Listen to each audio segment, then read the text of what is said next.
Romi, Pak Ustadz ini kan lo janji teh untuk bengkel kopi tidak tahu. Tipong pe sambil batung pet Pak Ustadz.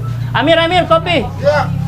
Iya, jadi Abah Dinggo sambil menunggu oleh Pak Ustadz itu mengilpo kopi. Iya. Katanya di sini kopi paling enak. Oh, katanya. Bengkel kopi. Katanya.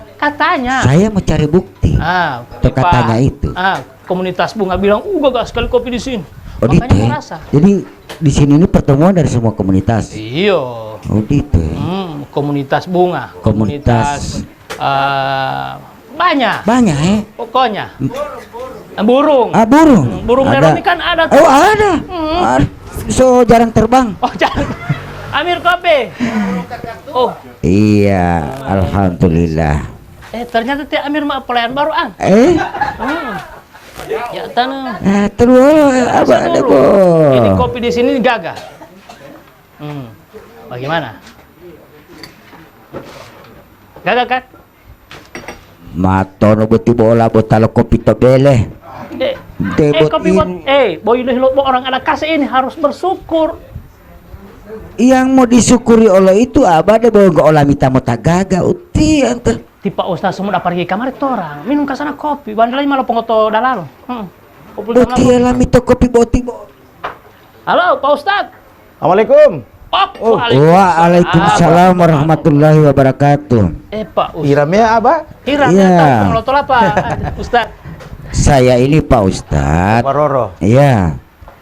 Ti Abah Dinggo suruh rasa kopi di bengkel kopi ini katanya enak. Kan Teh Amir bilang begitu. Gagah sekali. Kopi Le Amir, bengkel kopi terkenal dengan apa itu berbagai macam minuman favorit. Saya peminum kopi. Minuman favorit. Tapi kalau saya bukan favorit. Favorit dia favorit. Anu favorit itu kapur barus. Oh, favorit maksudnya.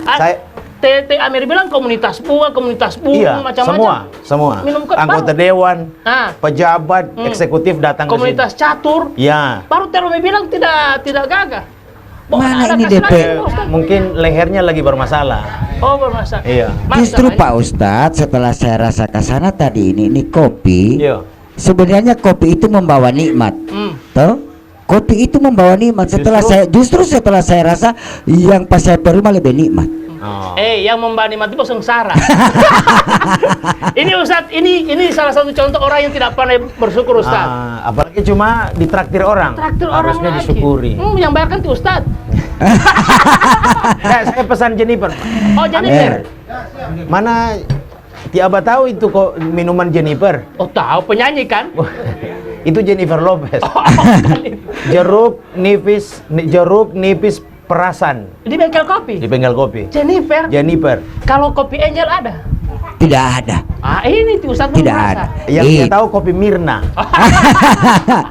Ini Ustadz. Ini Teh Romi ini kan sama-sama dengan saya, tapi dia tidak tahu bersyukur Ustadz. Ini orang ada kasih. Menurut Ustadz bagaimana? Ya, artinya menurut Pak Ustadz bagaimana ini? Karena tadi saya setelah mendengar penjelasan dari Pak Abah Dinggo katanya ini enak, ini kopi enak.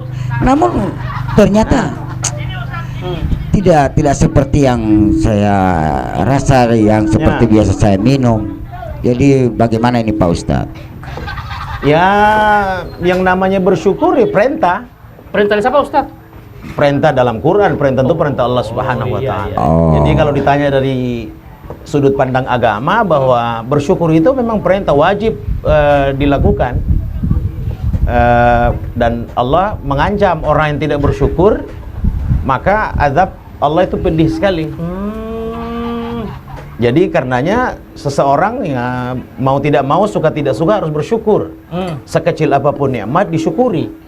Dan syukur itu membawa banyak kebaikan.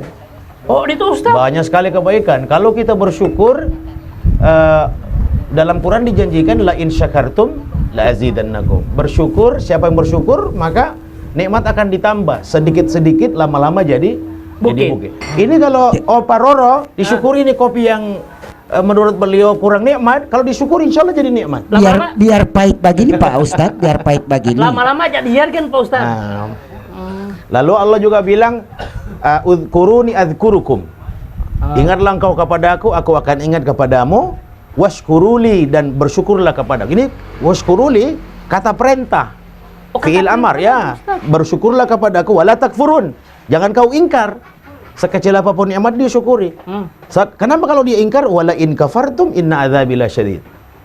Siapa yang ingkar dengan nikmat Allah, maka ingat azab Allah itu pedih. Siksa, bencana, bala bencana itu sangat pedih. Jadi termasuk Muhammad tadi juga berarti Pak Ustadz, Jangan-jangan. kalau saya macam tadi tidak bersyukur itu DP ajab itu luar biasa.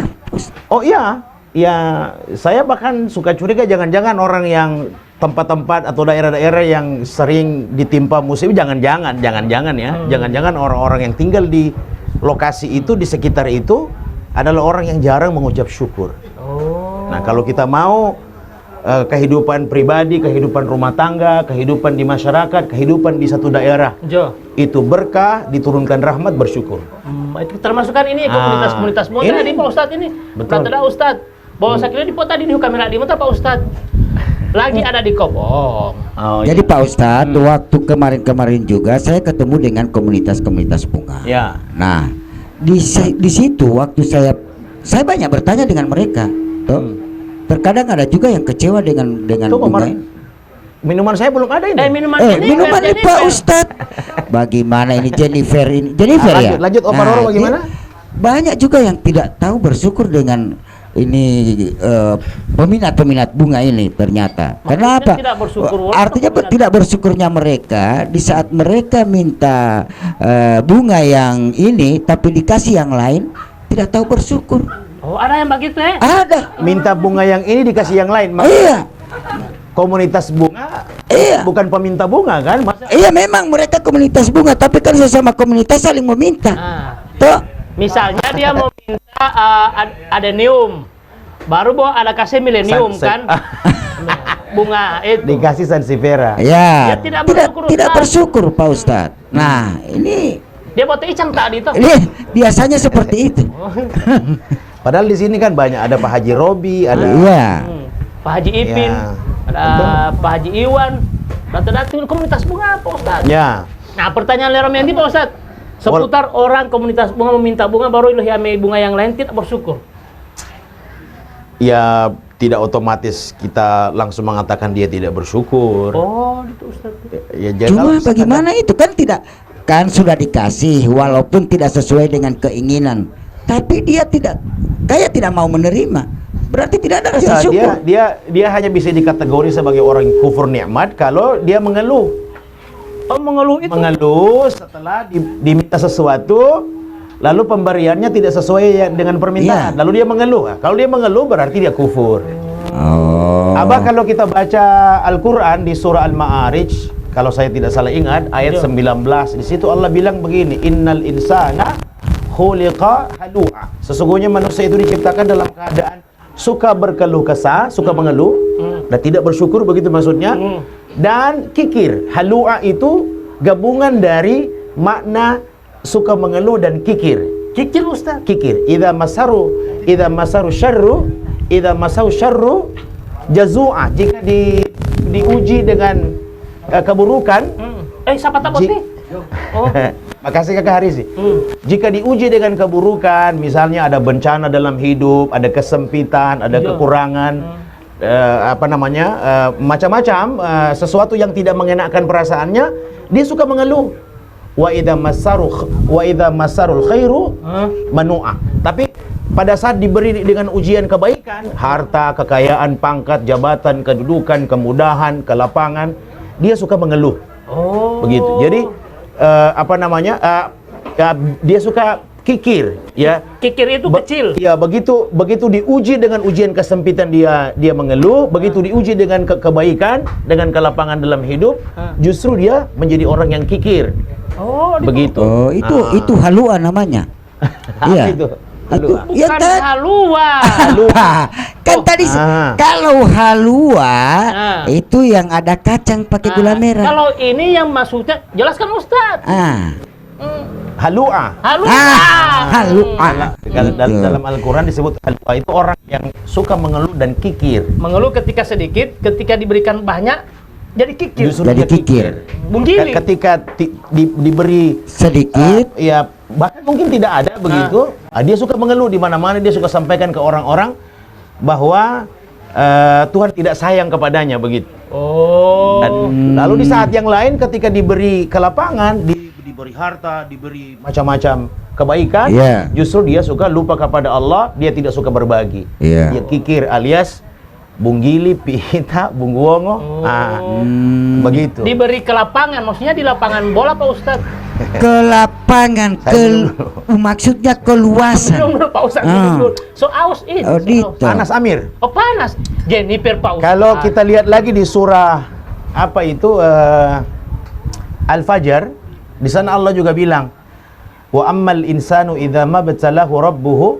Adapun manusia itu jika Allah uji, yang namanya manusia ketika Allah uji dengan kelapangan, ya, fa akramahu wa na'ama, diberi kemuliaan dengan cara diberi nikmat begitu, nikmat macam-macam nikmat dalam hidup. Fa yaqulu rabbi akraman. Dia bilang di mana-mana, dia ketemu siapa saja dia katakan bahwa Tuhanku sedang memuliakanku. Oh, ketika diberi Tuhanku sedang memuliakanku. Nah, wa amma idza mabtalahu faqadara alaihi rizqah, pada saat justru Allah beri dia ujian berupa kadar rizkinya dikurangi, atau diberi sedikit ujian dalam dagang misalnya, yang tadinya suka untung tiba-tiba buntung, fayaqulu rabbi ahanan. Di mana-mana dia ketemu orang, dia katakan Tuhanku sedang memuliakan, Tuhanku sedang menghinaku. Kalla bal la tukrimunal yatim. Coba perhatikan hubungan ayat yang satu tadi dengan ayat yang ini. Sungguh sekali-kali tidak begitu. Ya, bal la tukrimunal yatim. Engkau tidak suka memuliakan anak-anak yatim, wala tahadduna ala ta'amil miskin, dan tidak saling mengingatkan untuk memberi makan kepada orang-orang miskin, begitu. Jadi konsep bersyukur itu adalah perintah Allah Subhanahu wa taala, dan di saat yang sama mengeluh dan kikir itu dilarang. Mengeluh dan kikir itu dilarang. Halu'ah itu dilarang. Adapun bersyukur itu perintah, gitu. Tadi ayatnya sudah saya bacakan dalam Al-Qur'an. Ingatlah kepadaku, aku akan mengingatmu, dan bersyukurlah kepadaku, dan jangan kau kufur. Pak Ustadz, ti Haji Ipin mau Hindu Pak Ustadz. Todoa loh. Nunggu sementara deh to Pak Sarifin Tuhala. Tapi alhamdulillah Pak Ustadz, selama ini saya selalu bersyukur karena saya selalu mendapat sesuatu dari seseorang. Dan tentunya orang yang selalu memberikan ke saya ini orang yang selalu bersyukur kepada Allah. Ini orang yang memberikan kepada saya. Tidak. Yang jelas macam Ti Om MP begitu DP orang, macam Ti Om MP begitu. Selalu dia jaga kasih ke saya begitu. Haji MP ada? Sudah, alhamdulillah. Baru? Malu ti mati. Oh, salam. Ayo. Alhamdulillah. Pak MP. Jadi saya selalu bersyukur setiap apa yang dia berikan ke saya. Jadi Pak Ustadz, kalau misalnya diberikan lebih bersyukur, diberikan sedikit pun tetap harus bersyukur. Karena intinya jangan sampai malah kikir itu Pak Ustadz. Ya. Sedikit banyaknya itu berarti harus disyukuri. Pak Ustadz, ada DP tanggung lebeti. Ada ukuran banyak dan sedikit itu yang harus disyukuri. Relatif, tergantung kebutuhan seseorang dengan kadar rizki yang boleh jadi baginya cukup, bagi orang lain itu sedikit atau tidak mencukupi. Maka agama mengajarkan satu sifat yang begitu mulia, namanya qanaah. Oh, qanaah. Qanaah itu adalah merasa cukup dengan pemberian. Nah, orang yang merasa cukup dengan pemberian itulah orang-orang bersyukur. Orang bersyukur. Cuma memang inilah tradisi atau tabiat manusia. Memang sejak awal Allah sudah menginformasikan dalam Al-Qur'an bahwa manusia itu memang makhluk yang suka mengeluh dan suka kikir. Maka datanglah Nabi SAW sebagai utusan Allah untuk mengingatkan kita hindari sikap yang suka mengeluh ini. Lalu sebagai gantinya perbanyaklah syukur kepada Allah Subhanahu wa taala. Tapi memang Quran lagi-lagi mengatakan bal aktsarun nasi la yashkurun. Kebanyakan manusia memang tidak suka bersyukur. Sejak awal manusia diciptakan, mayoritas kita ini manusia la yashkurun, tidak bersyukur. Mana Ipin itu Pak Ustaz? Ipin sini ada dua. Ada Ipin Tuhala, ada Hasan. Ipin Hasan. Iya, Pak Ustadz, kita ada pertanyaan dari Pak Ipin Tuhala. Silakan Pak Saripin Tuhala. Assalamualaikum warahmatullahi wabarakatuh. Lanjut Ustaz. Waalaikumsalam warahmatullahi wabarakatuh. Berbicara syukur, mungkin kita harus diberikan pemahaman juga. Kira-kira menurut Ustadz, seperti apa model syukur? Apakah hanya dengan cukup mengucapkan syukur alhamdulillah? Yang penting dapat yang alhamdulillah, syukur saja. Model bersyukur. Iya, apakah hanya dengan cara seperti itu atau dengan cara-cara yang lain yang mungkin banyak juga yang belum paham seperti model apa untuk bersyukur itu, Pak Ustadz? Kira-kira seperti itu. Ya. Model bersyukur itu Pak Ustadz. Jadi Hanya sekedar alhamdulillah. ya, kalau kita mau menjadikan Nabi kita SAW sebagai teladan, maka lihatlah beliau sikap beliau saat bersyukur. Pertama, beliau tetap secara verbal mengucapkan alhamdulillah. Beliau itu kalau dapat nikmat, ucapan beliau alhamdulillahilladzi bi ni'matihi tatimmus shalihat. Segala puji bagi Allah yang dengan nikmat ini sesedikit ini, sekecil ini, segala kebaikan menjadi sempurna. Itu ucapan beliau saat mensyukuri nikmat, sekecil apapun nikmat. Tapi selain itu juga ditunjukkan dalam sikap, bukan cuma sekedar ucapan secara lisan, tapi sikap beliau juga menunjukkan bahwa beliau orang yang bersyukur. Kata beliau SAW, bentuk syukur yang paling utama adalah memanfaatkan nikmat yang diperoleh pada jalan yang Allah ridhoi. Oh, maksudnya hikmat datang Pak Ustadz. Ya, itu di antara, yaitu memberi dalam keadaan lapang maupun sempit sebuah amal atau perbuatan yang terpuji. Dan Allah Subhanahu wa taala sangat mencintai. Jadi apapun yang Allah cintai, begitu, maka kita manfaatkan itu nikmat pada jalan yang Allah cintai itu. Dengan sikap itu. Misalnya dapat uang, jangan lupa sisihkan sebagian harta itu yang diperoleh sebagai nikmat untuk misalnya belikan baju, belikan peci, belikan kopiah, belikan macam-macam untuk kepentingan sholat misalnya, atau kemudian kalau masih ada selisih, cari keluarga terdekat, sedekahkan, bersedekah. Kamu mau sedekah dengan bunga Pak Ustadz? Boleh. Bisa sampai bunga kan so banyak sekali, baru mau kasih bunga sesuai dengan kebutuhan. Sesuai dengan kebutuhan. Apalagi bunga yang saya lihat Sansevieria ini, iya. Saya pikir murah, ternyata mahal-mahal ini. Ini orkas Ustadz. Orkas. Jadi orang kasih. Saya mau jawab sama saudara Saripin Tuhala bahwa itulah sikap syukur paling utama adalah memanfaatkan nikmat pemberian Allah itu pada jalan yang Allah ridhoi. Itu prinsip. Jadi manfaatkan misalnya nikmat mata ini. Ini kan nikmat disyukuri dengan cara apa? Berusaha kita menghindari melihat hal-hal yang baik, yang dilarang. Menghindari. Menghindari hal-hal yang diperintah, misalnya baca Quran dan itu nikmat tangan. Misalnya kita manfaatkan untuk kita menyantuni anak yatim, fakir miskin dan seterusnya. Begitu kira-kira bersedekah ya. Maksudnya nikmat tangan itu misalnya membantu teman yang sementara pindah-pindah bunga, ya kan? Oh, begitu. Baru habis pakai saya pindah, minta satu. Misalnya begitu, Ustaz. Jadi ada lagi pertanyaan Pak Ustadz. Jadi pertanyaannya begini Pak Ustadz. Misalnya sebelum pertanyaan Romi, etika Ipan mau bertanya di sana. Gimana? Kedua loh Pak Ipan. Pak Irfan Isa. Bismillahirrahmanirrahim. Kedua loh Pak Irfan. Ya. Assalamualaikum warahmatullahi wabarakatuh. Waalaikumsalam warahmatullahi wabarakatuh. Gagano tisilita tiap. Isilita lo tamu he mo matiali. To dongo keke ingai ito. To keke ingai. Lali ito hunto mai Pak Haji. Yo. Walo Pak Haji. Walali Pak Haji mi to topu.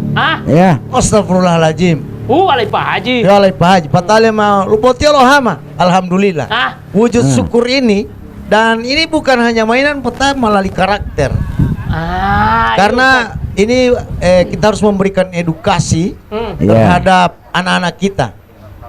Anak-anak itu jadi hebat itu hanya karena meniru orang tuanya. Daripada dia membaca atau dan sebagainya. Karena kita adalah citra di rumah itu. Betul. Atau hal yang kedua, delo boti mau bicara lo tanaman, masatnya kan ma delo simbol oile. Ya, Aja teh ulun talo apa? Jo. Ya. Musim mangga. Mangga ini misalkan mangga li Haji Robi. Ya. Toh malalalahu mengolak takengati laode. Ya. Kapan dia mau jatong? Toh sebenarnya baru ini jatong mau di sebelah pagar li Haji Robi. Oh, di rumah sebelah? Ya, di rumah sebelah. Anak-anak bakura persakang yang dapat batari, alhamdulillah. Bersyukur dia? Bersyukur. Iya, memaknai kata syukur ini sebenarnya seperti apa? Oh, ini karena ini dulunya jadi mainan kita. Ya, ya. Saya khawatir karena hari ini jadi warisan. Oh. Betul. Jadi warisan kita terhadap kita punya anak-anak. Jadi belum mampu nanti insya Allah kita kembangkan dulu. Ini dulu saja dulu Ustadz. Ya. Terima kasih atas kesempatan. Nah, pertanyaan yang ketiga, Pak Robi, omonglah mau dia betoile. Kan tipe Ipamila kan begitu. Nah, model bersyukur itu tapi dari hal-hal yang misalnya bukan haknya Pak Ustadz. Iya, betul. Gitu. Yang kedua, yang pertama tadi misalnya Pak Haji, wali Pak Haji memang tutup, jatah itu olah Haji. Iya. Tapi Pak Haji lo ama. Alhamdulillah. Nah, kira-kira Pak Ustadz tolong itu. Jadi cerita pertama itu memang cerita konsumsi warung kopi memang. Iya, itu sebenarnya Pak Ustadz, tapi kemudian memang harus dijawab itu. Jadi hadisnya bilang begini, Abah, sesungguhnya Allah itu maha baik. Innallaha thayyibun la yuqbalu illa thayyiba. Allah itu maha baik. Allah tidak menerima kecuali dari yang baik-baik. Iya. Jadi syukur itu tidak mungkin dari sesuatu yang tidak baik. Misalnya dia merampok, dia korupsi, dia mencuri, uangnya banyak, lalu dia bagi-bagi ke orang miskin. Iya. Allah tidak terima. Tujuannya bagus, tapi cara dia mendapatkannya tidak bagus. Begitu. Ya, orang kaya raya agar kemudian dia bisa membersihkan dirinya di hadapan banyak orang. Iya. Berlaku apa yang kita sebut dengan money laundry, mencuci uang. Jadi biar orang tidak tahu dia ini korup, orang tidak tahu dia ini mencuri, bagi-bagi uang. Maka dia bantu masjid, dia bikin jalan, dia macam. Padahal dari hasil yang tidak bagus. Oh, pencitraan Ustadz ya? Iya, tapi dari sesuatu yang buruk begitu. Dari sesuatu yang tidak halal, maka tidak ada sesuatu yang tidak halal atau haram atau perbuatan Allah tidak suka, perbuatan tercela, lalu kita bilang alhamdulillah, tidak. Allah tidak menerima ucapan syukur kita, alhamdulillah Allah tidak terima. Dari sisi sikap juga Allah tidak terima. Meskipun dia bersyukur, meskipun dia bagi-bagi rezeki, tapi dari pemberiannya tidak bagus. Pak Haji anak main judi, astagfirullah. Tapi untung Pak Haji banyak untung. Alhamdulillah. Allah tidak terima itu ucapan alhamdulillah. Kenapa? Dari unsur yang tidak benar. Yang tidak baik. Ya, gitu. Betul itu yang saudara Irfan katakan tadi, bahwa kalau tidak dijelaskan kepada masyarakat ini akan terbawa terus. Iya, betul. Maka harus dijelaskan Allah tidak menerima kecuali dari yang baik-baik. Kenapa? Karena Allah itu maha baik, dan karenanya Allah tidak menerima kecuali dari yang baik. Yang baik-baik. Oh, ini nanti Ustaz. Manggali Pak Robi. Dia jadi haram kalau tidak pamit. Sama itu. Dekat rumah Pak Ustaz. Sama itu apa? Dengar cerita apa namanya, seorang salaf ya. Apa itu? Dia apa namanya, berjalan di sungai, lalu dia melihat ada buah, apa itu? Ada buah lah ya. Buah ini Pak Ustadz, buah apel, buah mangga. Dia buah lah Ustadz. Iya, apel atau apalah. Ini cerita salaf ya. Iya. Cerita misalnya buah apel Pak Ustadz. Apel. Jadi hanyut ini apel di sungai. Dia tidak tahu pemiliknya siapa. Kebetulan dia sudah lapar, dia makan. Tanpa dia tanya siapapun. Tanpa dia tanya, karena memang itu di sungai ada hanyut begitu. Dia makan. Kan so selesai Pak Ustadz, orang so di betul. Itu coba bayangkan. Nanti dibandingkan dengan cerita mangganya Pak Haji Robi tadi. Jadi begitu dia makan, dia hilang hafalan, separuh hafalan Qur'annya hilang. Dia cari cerita apa salahnya? Kenapa hafalan saya suka tersendat dan bahkan hilang hampir separuh? Tadinya dia memang hafal. Dia tak hafiz Quran. Dia orang salaf kan, ulama salaf. Dia mendatangi gurunya dan dia mengatakan hal ini. Dia menyampaikan persoalannya. Sang guru mengatakan, coba kau ingat-ingat apa yang pernah terjadi. Lalu kemudian dia bilang tidak ada, rasanya tidak ada. Sampai pada akhirnya dia mengatakan, oh iya pernah saya dapat. Dia cerita tadi. Maka kemudian gurunya mengatakan, coba kau cari siapa pemiliknya. apel tadi Pak Ustaz. Apel tadi disuruh cari siapa. Maka bagaimana cara mencarinya? Dia susuru itu sungai. Karena dia pikir pasti ada kebun apel begitu di sekitar sungai itu. Umur atau itu maka begitu dia dapat dan pada akhirnya dia dapat. Pemilik apel Pak Pemilik apel Metoyoki. Jadi dia susuli. Dia dapatlah kebun buah itu, ketemu pemiliknya dan dia minta diikhlaskan. Oh, jadi mesti Jadi mesti begitu. Tapi sering saya dengar cerita Pak Ustadz. Kan itu bukan barang milik kita, itu milik host. Sama dengan tadi itu Pak Ustadz, pohon manggali Pak Robi. Toh? Pohon manggali Pak Robi. Kalau DP cabang so di sebelah orang perumah. Persoalannya calon DP cabang. Cabang ini Pak Ustadz. Cabang ini buah mangga ini Pak Ustadz, DP cabang ini so di rumah yang satu. So di rumah yang satu. Ciri DP mangga. Iya. Yang berdosa ini dia yang bami mangga atau tipe Robi karena DP mangga mengganggu. Harusnya yang terjadi adalah ketemu dua pemilik rumah ini, beritahu bahwa cabang pohon Anda itu sudah menjulang sampai ke rumah saya. Ya. Saya khawatir anak saya bangun buah jatuh tanpa pamit kepada Anda sebagai pemilik. Nanti anak saya makan sesuatu. Ya, berarti mulai lombok Pak Ustadz, mulai besok itu yang di sebelah rumah saya tabang. Ketemu pemiliknya dulu. Tanya pemilik dulu. Mau tuh kayak apa? Lo tahu Leo lo. Ustadz. Lo begitu. Ya. Terkait pertanyaan tadi, belum bukti yang mana atau yang dua-dua ini. Karena kita bicara persoalan rasa syukur. Yang lagi tren sekarang ini, yang lagi tren adalah ungkapan di mana-mana Allah itu, Tuhan itu ada pada prasangka setiap umatnya. Tinggi. Jadi biasanya kau tipoliti lain karena ada pada prasangka umat boleh mulai itu dia syukur oleh. Artinya dia melatih alhamdulillah dengan dari cara yang tidak baik dan insya Allah kita doakan ini menjadi baik. Tetapi ini sedikit harus ada pelurusan Ustadz. Orang saling kait-kaitkan ini. Hambala umul, sedangkan yang buruk kita bersyukur. Kan pandangan orang ini kan beda-beda. Jadi orang mau kasih halal sama dengan kisah mangga tadi. Yang bodoh orang dapat anak-anak kan biasa orang tunggu dia buah ulalio. Kalau buah ulo dia lo tapu talo syukur karena marapot talo buah ulo. Yang babage ini mangga dia tidak dapat boh yang batunggu di bawah, orang yang dapat. Ya alhamdulillah kita dapat, biar nggak yang babage kita yang dapat ini mangga. Kan cara-cara bersyukur seperti ini. Jadi sekali lagi Ustadz, sudah dikait-kaitkan persoalan ini Ustadz. Jadi mohon ada sedikit pencerahan lagi malam ini tentang makna bersyukur. Karena itu ajaran itu lagi yang masuk. Allah ada pada prasangka setiap umatnya. Dia mau syukur, boleh mulai itu mau syukur. Biar tidak baik ini kita sudah bersyukur.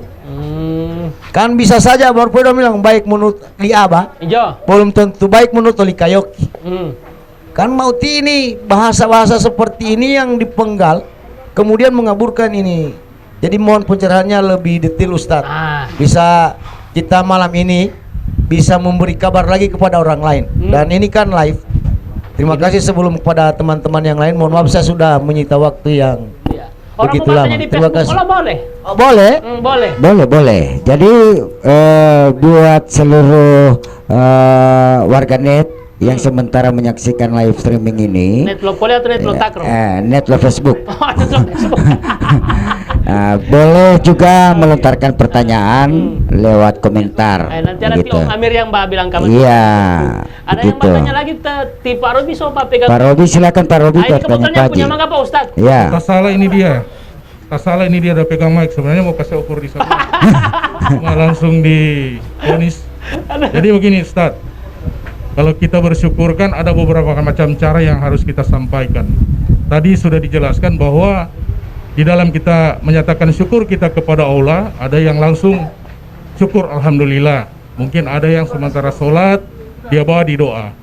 Nah sekarang saya ingin tanyakan begini Ustadz, kalau rezeki itu yang diberikan Allah melalui orang lain sebagai perantara ke kita, bagaimana cara kita menyampaikan syukur kita kepada Allah? Mungkin itu, terima kasih Ustadz. Misalnya ada kiriman bunga dari luar negeri. Jadi ada kiriman adenium, adenium Ustadz dari Jawa. Kemudian ada bonusnya ke saya misalnya. Ya. Saya bersyukur harusnya, apakah harus dengan orang yang mengirim itu kita doa, tapi seringkali kita langsung alhamdulillah ya Allah. Ya, karena sudah mendapat pemberian. Iya. Gitu. Jadi mohon dijelaskan, terima kasih. Ya, silakan Pak Ustadz. Ini pertanyaan yang luar biasa. Bagaimana cara kita bersyukur kepada seseorang yang lewat dia rezeki kita sampai kepada kita.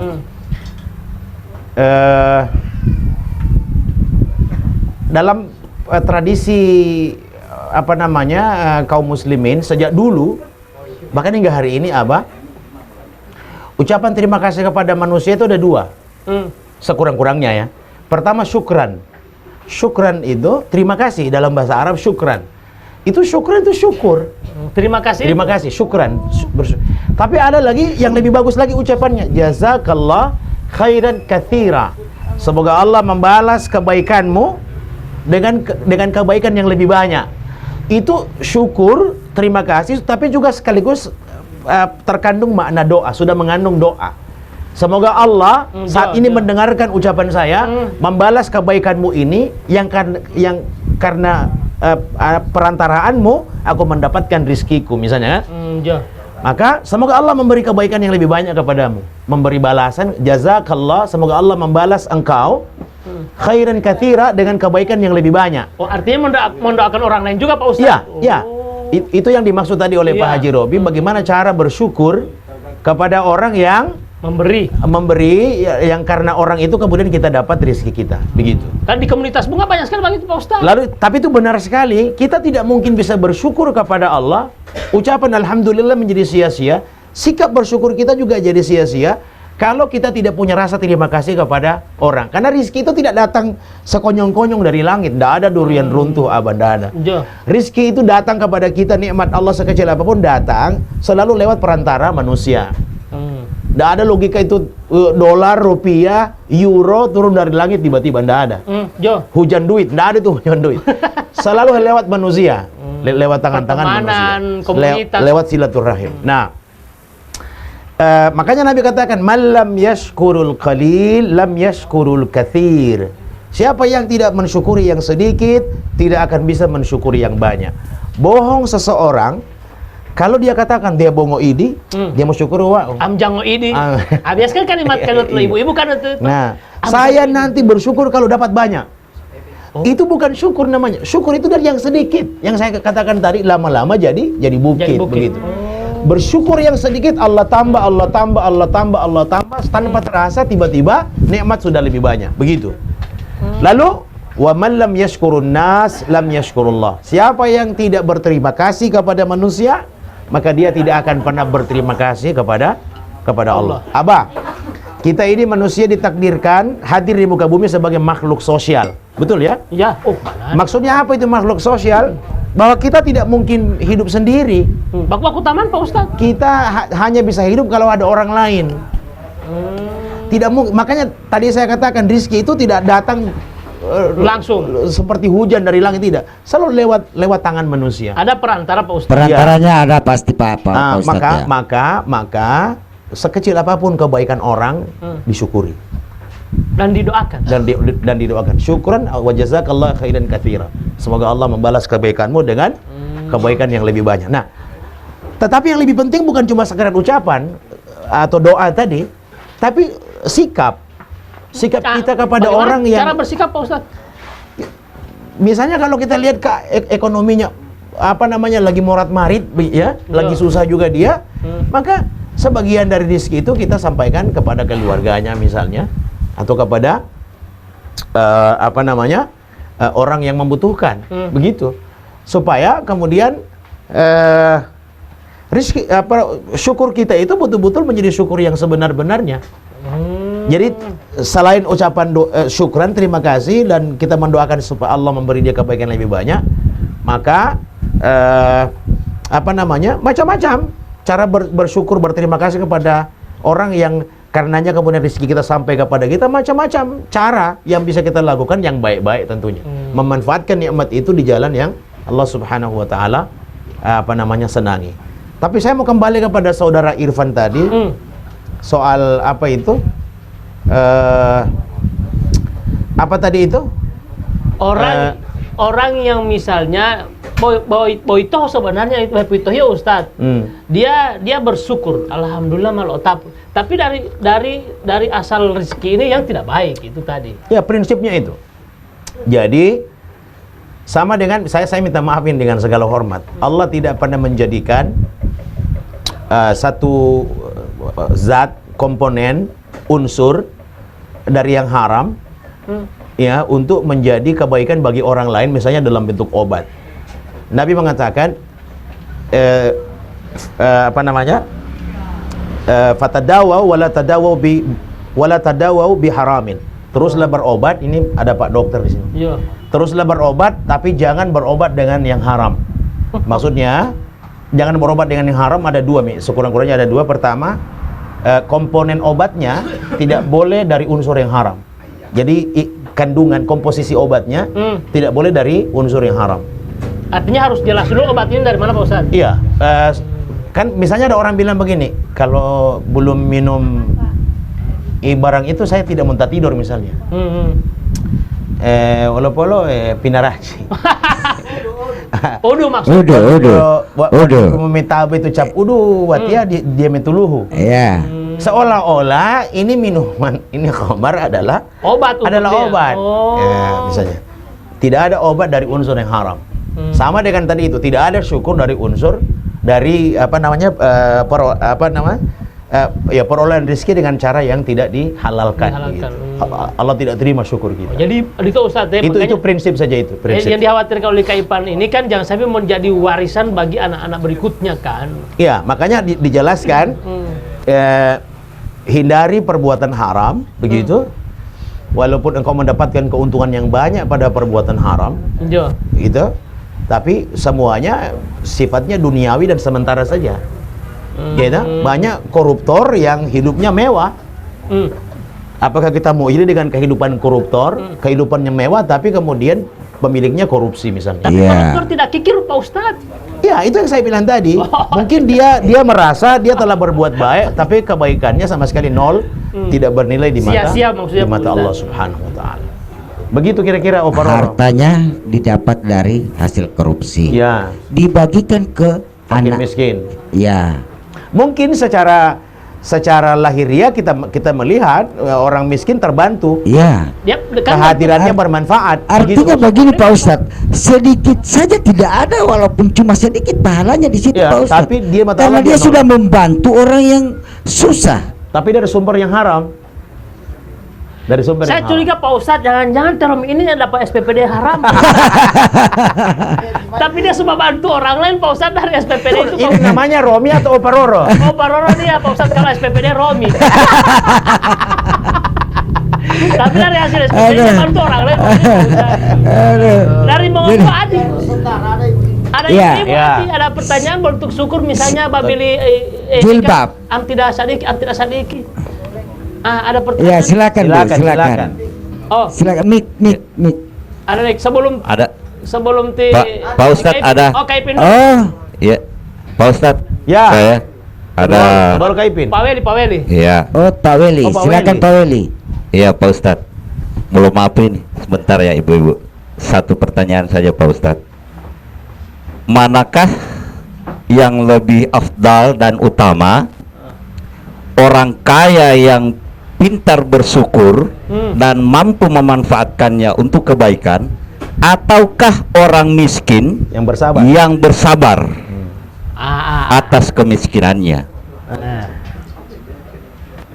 Kira-kira cuman itu dulu Pak Ustadz, nanti mungkin melihat dari pertanyaannya kita akan bertemu. Terima kasih Pak Ustadz. Mana yang paling baik Pak Ustadz? Orang kaya yang bersyukur. Ya, yang lebih afdal dan utama orang kaya yang pintar bersyukur dan mampu memanfaatkan untuk kebaikan, atau orang miskin yang pintar bersabar atas kemiskinannya.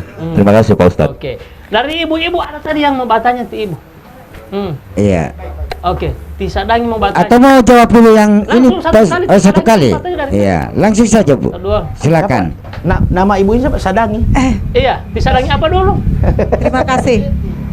Saya Ibu Siti. Ibu Siti. Ibu Siti.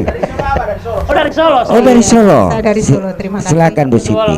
Ya saya cuma sedikit mau bertanya tentang syukur karena di zaman sekarang itu perempuan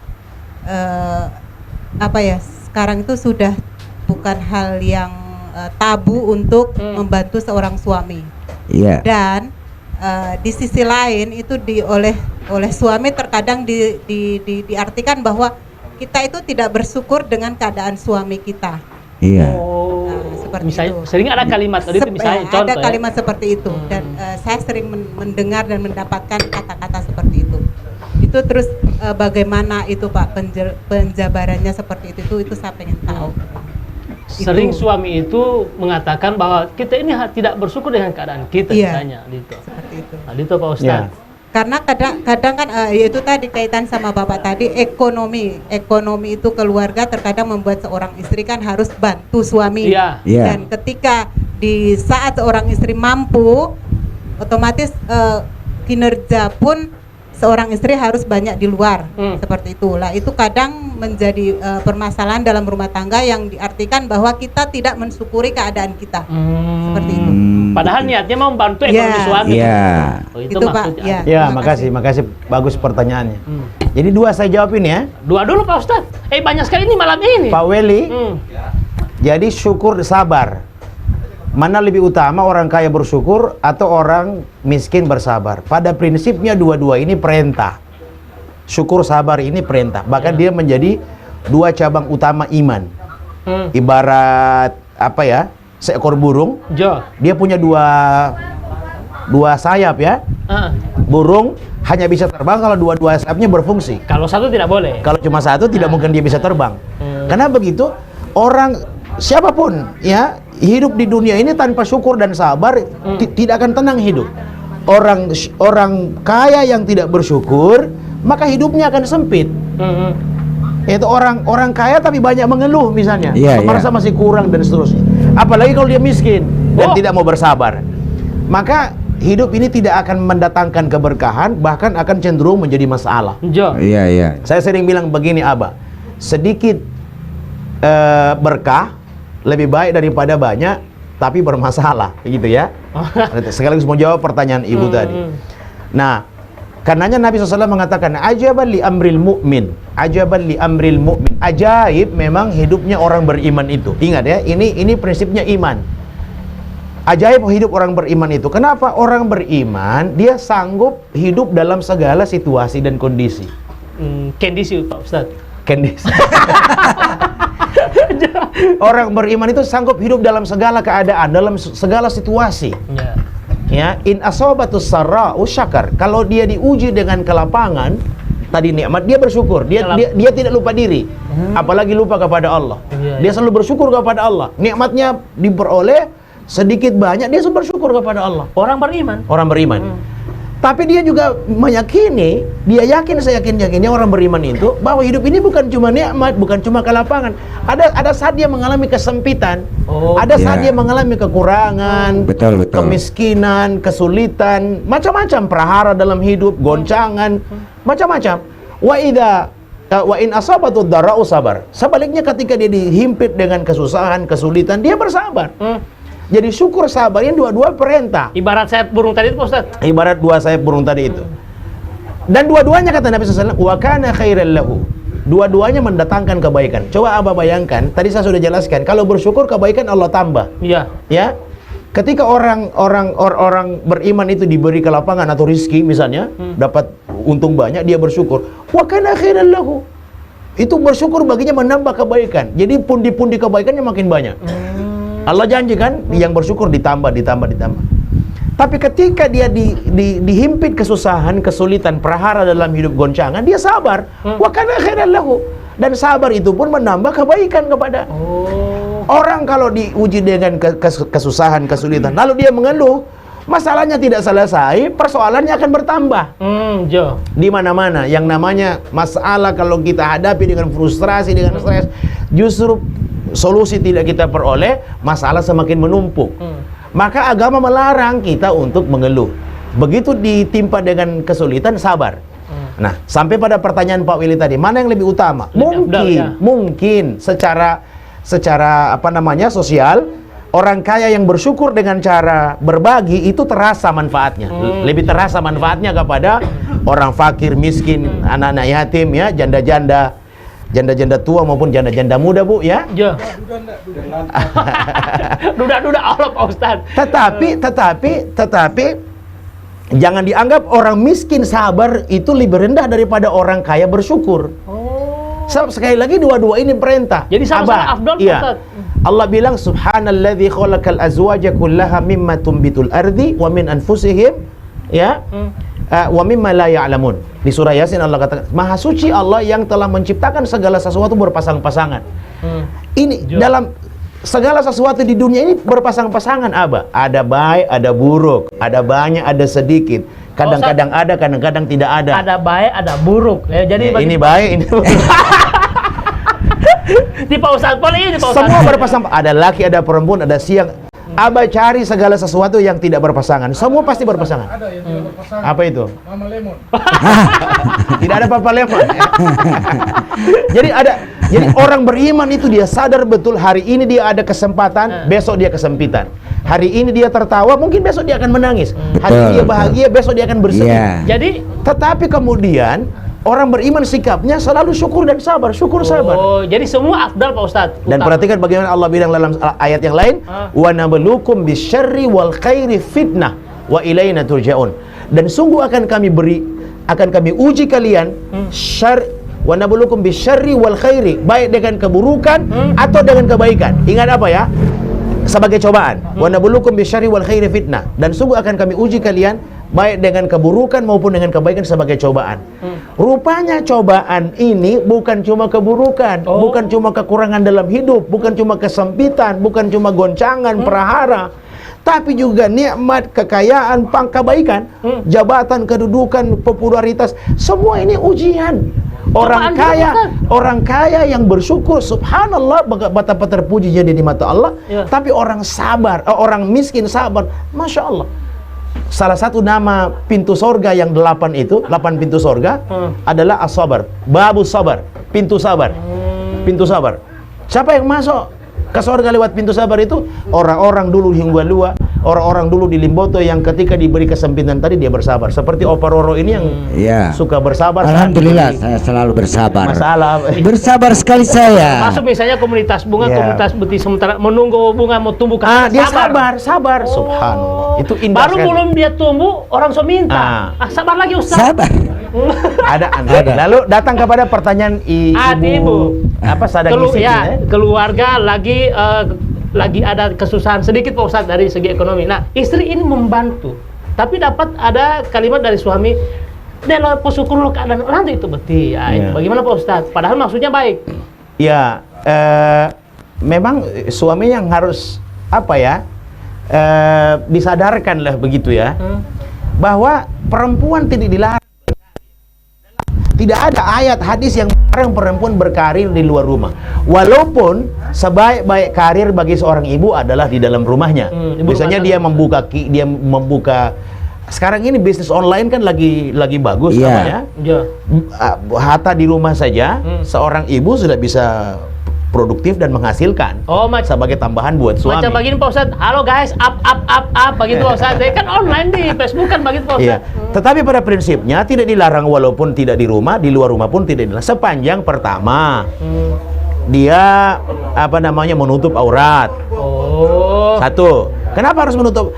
Karena memang untuk menghindari fitnah. Berusaha keluar rumah ibu kalau mau berkarir, minta maaf ya dengan segala hormat saya mau katakan, sudah menutup aurat, kalau boleh jangan pakai parfum. Apalagi parfum yang yang menimbulkan itu jangan sampai.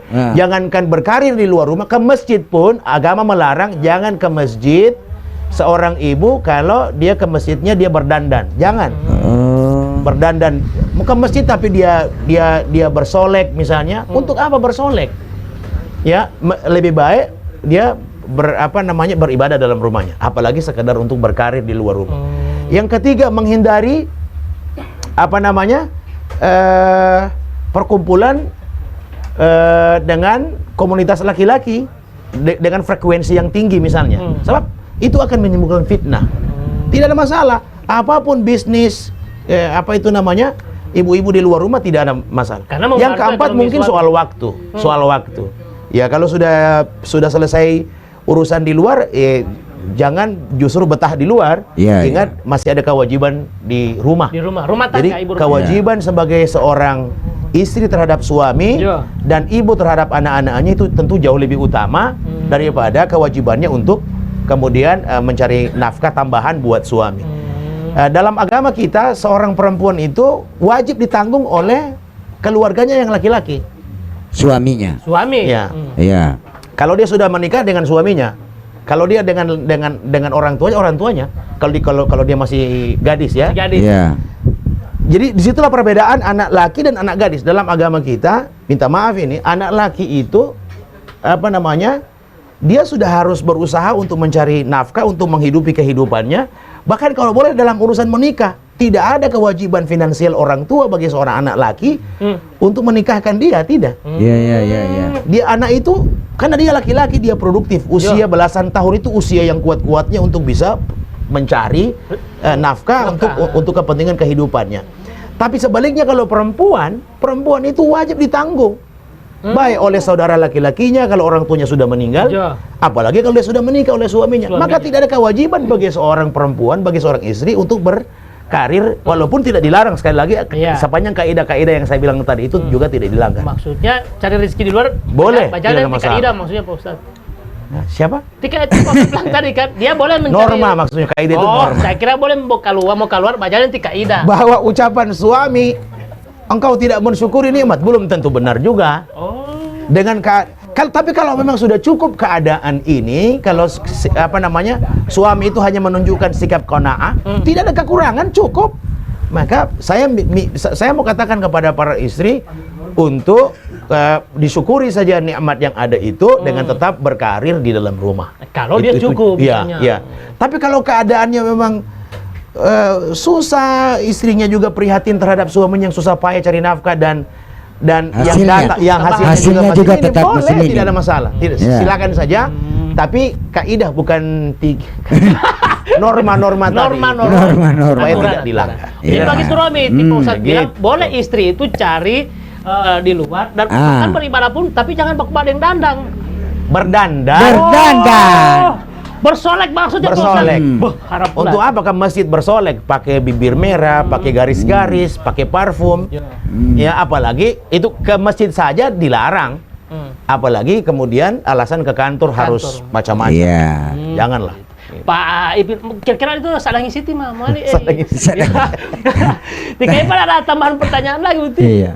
Alhamdulillah acara ini cukup baik Ustadz.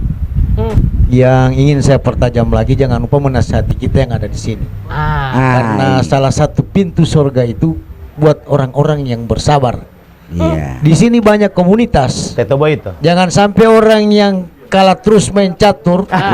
Kong dia menganggap kita sabar. Kapan kita mau kasih kalah pangana? Kong ini dia anggap komunitas catur. Iya, nanti bawa bunga, nanti politas catur. Dipertajam. Tidak. Ini cara mau nasihat. Anggap sabar. Sabar ini aja. Jangan bongkar-bongkar. Ini Pak Ustadz. Ya. Sering kan tipe ada saksi tidak. Tidak. Jangan sampai dia bilang, bagaimana nasihati Ustadz itu sumber main catur terus kita biar nanti kalah kita sabar. Jadi persepsi sabar ini tolong lagi dipertajam terhadap komunitas yang khususnya ada di sini dan bagi pemirsa. Jangan mengatakan sabar. Jangan sampai boleh sabar tiba tidak lah. Boleh sabar yo mati. Main domino tiaba dengan saya. Saya kasih kalah terus tiaba sabar yo. Sabar nyonya tuh bahaya. Jadi Pak Ustadz ternyata ada juga warganet yang merasa bahwa ternyata tidak boleh mau pakai lipstik dengan pakai garis kening mau keluar. Dia bilang kamar di Facebook. Iya. Katanya seperti itu dan sesuai penjelasannya Pak Ustadz tadi.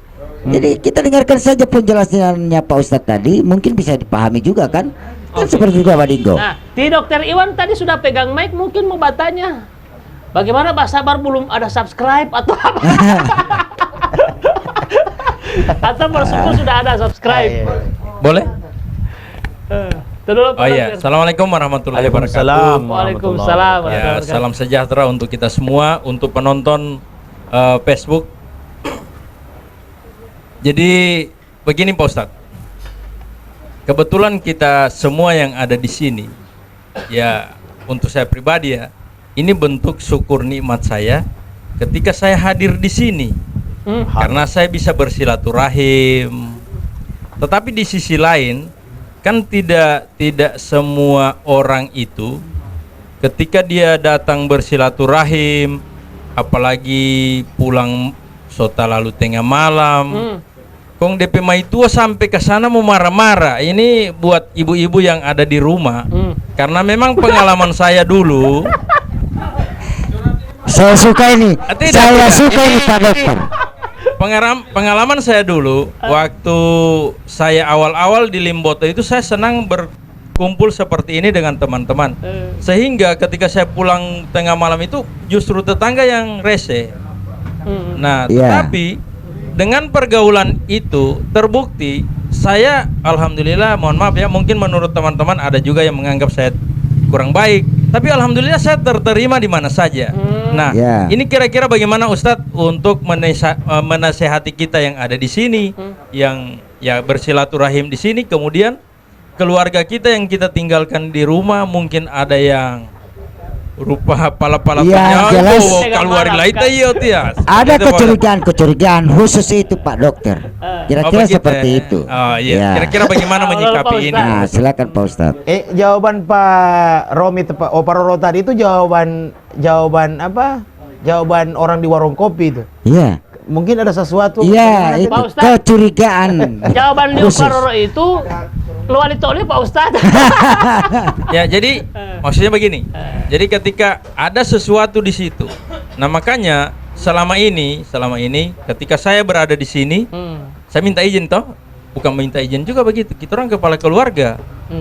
Babilang, kita di bengkel kopi. Ketika saya bergeser kemana, ke misalnya ke Trisakti atau kemana, itu saya harus minimal ada penyampaian kepada yang di bengkel kopi. Saya mau ke sana dulu, sehingga dapat diketahui saya itu ada posisi di mana. Mungkin seperti itu. Tapi kira-kira nasihat Ustadz untuk kita ini, insya Allah bisa bermanfaat untuk kita semua. Kasih Pak Ustadz. Ya. Kedua loh. Ti ayah. Dulu ayah. Jadi Pak Dokter tadi itu bertanya, tapi juga sekaligus memberi alternatif jawaban atau solusi begitu. Tadi sudah disampaikan. Saya tinggal menambahkan saja. Jadi ada satu hadis begini, Pak Dokter. Nabi pernah bilang, seorang mukmin yang terus bergaul.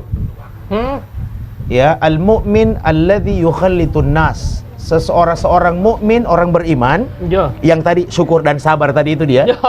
Orang beriman itu kan bersyukur dan bersabar. Yang terus bergaul dengan manusia, wa yasbiru ala adahum, dan bersabar atas perlakuan manusia kepadanya. Seorang mukmin yang terus bergaul dengan manusia dan bersabar atas perlakuan manusia kepadanya. Dia sadar bahwa manusia itu suka khilaf, suka salah. Termasuk istri-istri kita di rumah itu suka khilaf, suka salah. Ada kelebihan, tapi juga ada kekurangannya ya, dua sisi tadi ya. Ada kelebihan, ada kekurangan. Ya, kekurangan istri kita itu kalau kita pulang larut, padahal kita dari majelis ilmu seperti ini, silaturahim kan? Dari silaturahim, dari kegiatan yang bermanfaat. Karena sebelumnya tidak ada komunikasi, dia suka marah-marah, begitu kan? Itu kekurangan, dan kita sabar. Kalau kita mengatakan kita beriman yang punya dua cabang tadi, syukur dan sabar, begitu, maka dia bersabar ya atas perlakuan manusia kepadanya, termasuk keluarga terdekatnya. Di dalam hatinya dia siapkan ruang pemaafan. Dalam hal orang itu bersalah kepadanya, dia bersabar dan dia siap-siap memberi maaf. Lalu Nabi katakan, a'zama ajran minal mu'minil ladzi la yukhallitun nas wa la yasbiru ala adahum. Itu derajatnya di mata Allah, subhanallah, begitu tinggi ya, makomnya terpuji di sisi Allah. betapa tingginya derajat kemuliaan dibanding orang beriman tapi tidak suka bergaul dengan manusia. Beriman dia, bersyukur, bersabar dia, tapi dia tidak suka bergaul dengan orang. Menutup diri. Dia suka mengisolasi dirinya, atau mungkin saja tadinya dia bergaul, tapi karena dia tersinggung, dia tidak memberi maaf, begitu ya. Bahkan ketersinggungannya bisa menjadi sakit di hati dan terus lama-lama menjadi dendam, begitu. Mendongkol. Maka ini rendah sekali di mata Allah Subhanahu wa taala. Begitu. Akhirnya memutuskan tali silaturahim, Pak Ustaz. Ya, jadi yang namanya kita orang beriman sadar betul kita ini makhluk sosial yang butuh bergaul dan sesadar-sadarnya kita bahwa orang yang kita bergaul dengan mereka itu adalah orang-orang biasa, ya, manusia biasa sebagaimana kita juga yang berpotensi salah. Sewaktu-waktu dia bersalah, kita sudah siapkan jauh di hati kita untuk memberi maaf. Begitu dia datang minta maaf, kita bahkan katakan kepadanya, bahkan sebelum Anda datang, saya sudah maafkan kesalahan. Pertanyaan Pak Ustadz, itu luar biasa sekali. Pertanyaan Pak Ustadz, apakah ketika dia marah kita syukuri Pak Ustadz? Sabar, bukan. Dia syukur sabar. Apalagi itu perlakuan keluarga kita, orang terdekat kita, istri kita, anak-anak kita. Mereka ini manusia juga seperti, kalau kita suatu saat mau dimaafkan karena kita sadar kita pernah bersalah kepada seseorang, demikian juga orang lain juga berharap kita bisa memberi maaf kepada mereka saat mereka bersalah. Artinya memberikan ruang di situ, Pak Ustaz, ruang untuk sabar. Sabar. Kita sabar. Karena perlakuan orang macam-macam kan, bisa saja, apalagi kehidupan modern saat ini macam-macam. Bahkan diamnya seseorang saja bisa membuat orang lain tersinggung. Apalagi kalau dia berkata-kata, dia berbicara, apalagi kalau sudah pernah bekerja sama, lalu kemudian menimbulkan sesuatu yang tidak enak di hati, lalu dia tersinggung misalnya, akhirnya dia menjauh, dia katakan kepada orang itu, Anda saja yang urus arisan ini, Anda saja urus ini masjid, saya tidak lagi mau, begitu, saya ingin menyendiri dan jangan sebut-sebut nama saya lagi. Macam-macam yang ini fenomena sosial di mana-mana terjadi. Nah, kalau ada yang begini, minta maaf, Abah. Orang ini rendah di mata Allah Subhanahu wa taala. Jadi artinya dari Dokter Iwan tadi ini, Pak Ustadz, ketika Pak Dokter pulang tengah malam, kemudian istri contoh pertanyaan tadi kan, istri Pak Dokter marah-marah, berarti Pak Dokter sudah memberikan ruang untuk sabar dan berterima kasih, bersyukur karena sudah ada yang marah dan memaafkan kesalahan. Oh, jadi bersyukur ketika dia marah, begitu. Dan memberikan ruang sabar dan memaafkan. Oh, luar biasa. Ada tanggapan lain ini Pak Ustadz. Ini ada yang bilang begitu kalau sempurna babeken.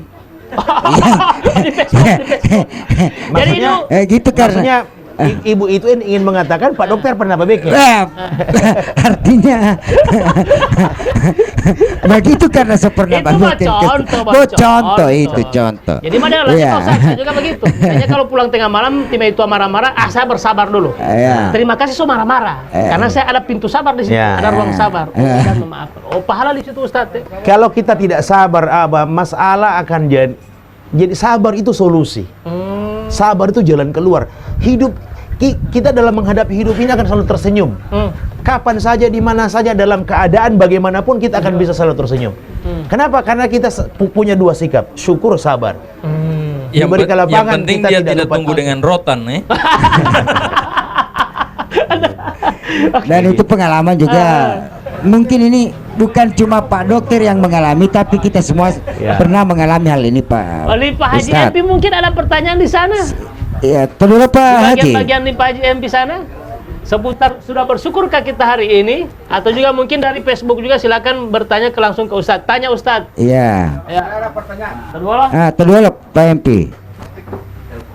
Jadi buat warganet di mana saja Anda berada, silakan bertanya juga lewat komentar. Assalamualaikum warahmatullahi wabarakatuh. Saya Waalaikumsalam warahmatullahi wabarakatuh. Saya Pak Hadi, alias Mas Komunitas burung, Iya, komunitas burung juga.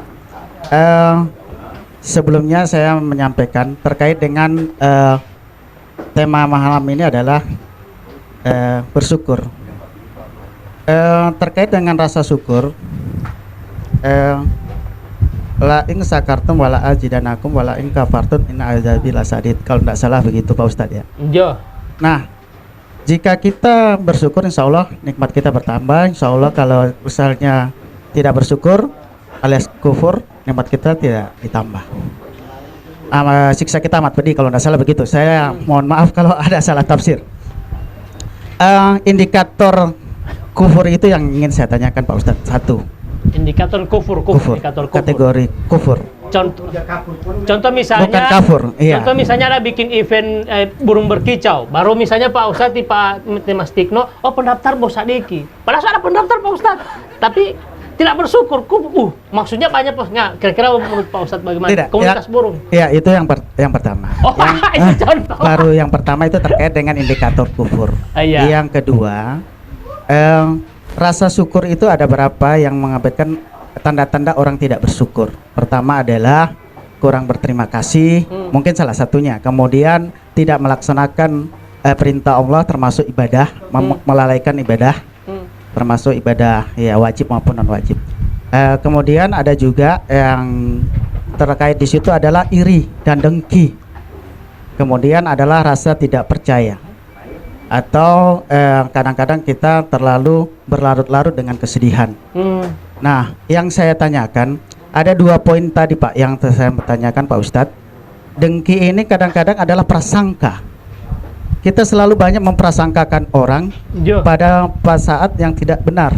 Sehingga kadang-kadang kita saja kalau tidak berprasangka kepada manusia juga, bisa saja hal yang sangat besar, bisa saja berprasangka buruk kepada Sang Maha Kuasa. Terkait misalnya kita ketika ada persoalan, seolah-olah apa yang menimpa pada diri kita adalah ketidakadilan Tuhan atau ketidakadilan Sang Pencipta. Sekiranya demikian pertanyaan saya terkait bagaimana menghilangkan prasangka, apalagi prasangka terhadap Tuhan yang Maha Kuasa alias Allah Subhanahu wa taala. Ya, terima kasih, Pak. Iya, pertama indikator Pak Ustadz.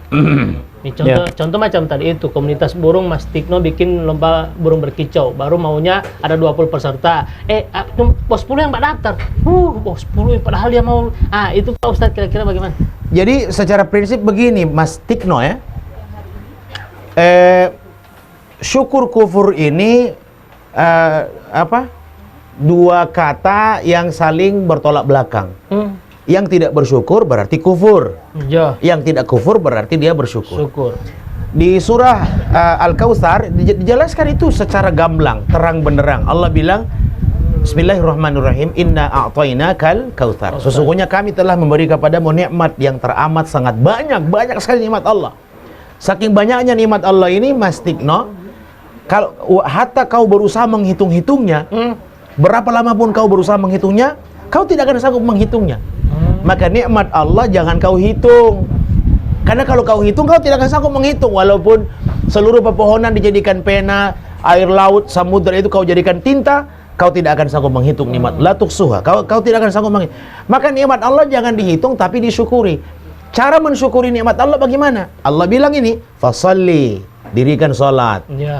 Li rabbika wanhar. Ya, dirikan salat untuk Tuhanmu dan berkorbanlah. Itu 2 indikator utama. Orang bersyukur dia pasti sholat. Tadi sudah dikatakan indikator utama orang yang bersyukur adalah orang-orang yang menjalankan ketaatan. Itu betul sekali. Tadi saya bilang manfaatkan nikmat Allah itu di jalan yang Allah ridhoi, yang Allah senangi. Itu. Nah, kalau kita kembali ke surah Al-Ma'arij tadi itu, sesungguhnya manusia diciptakan dalam keadaan suka berkeluh kesah dan kikir, diberi keburukan, diberi ujian dalam hidup berupa kesempitan, keburukan, dia suka berkeluh kesah, macam-macam ucapannya, dan sebaliknya diberi dengan ujian kebaikan, justru dia kikir. Tapi Al-Quran kemudian mengatakan di ayat selanjutnya, illal musallin, kecuali orang-orang yang sholat. Nah, coba lihat. Orang-orang yang sholat itu pertama dia bersyukur. Kalau dia diberi kelapangan, dia bersyukur kepada Allah. Diberi ujian, dia tidak pernah mengeluh.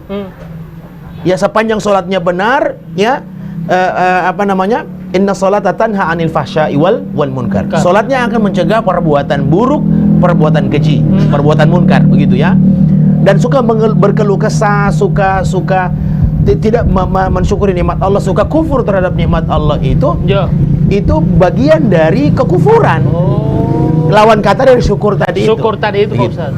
Nah, jadi kalau ditanya apa indikatornya? 2 yang pertama, Anda sholat begitu, dan Anda berkorban. Nah, ini kebetulan sudah dekat hari raya korban.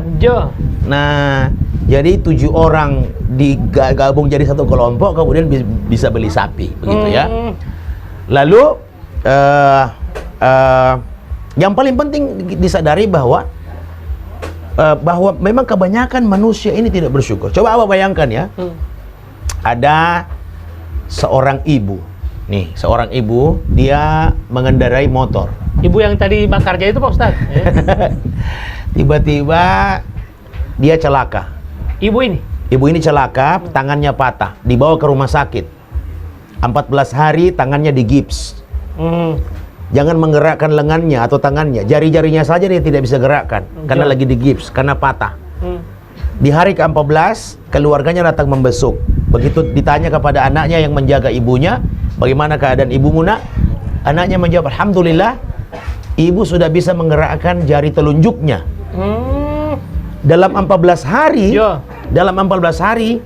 jangankan lengan atau tangannya, jari jemarinya tidak bisa dia gerakkan. Tapi begitu masuk di hari ke-14, alhamdulillah, anaknya bilang, alhamdulillah, jari telunjuknya ibu sudah bisa digerakkan. Baru menggerakkan jari telunjuk, dia bilang alhamdulillah. Bersyukur Pak Ustaz. Coba kita setback ke belakang saat ibu ini sehat, tangannya tidak patah. Bukan cuma jari-jari yang bisa digerakkan, tapi tangannya, lengannya bisa digerakkan. Pertanyaannya, berapa kali dalam sehari dia alhamdulillah bersyukur? Pada saat tangannya masih bagus. Ya, banyak orang yang suka mengeluh, padahal kemudian dia lupa nikmat Allah itu atau rizki Allah itu bukan cuma soal harta, tapi kesehatan, soal hal-hal yang sifatnya non materi, itu juga rizki, itu juga nikmat Allah Subhanahu wa taala. Termasuk napas Pak Ustaz. Nafas yang keluar masuk ini, maka disyukuri dengan cara apa? Laksanakan ketaatan, hindari larangan. Manfaatkan nikmat itu di jalan yang Allah senangi, dirikan sholat dan berkorban. Saya kira itu menjawab pertanyaan. Ada pertanyaan lagi mungkin dari Pak Haji.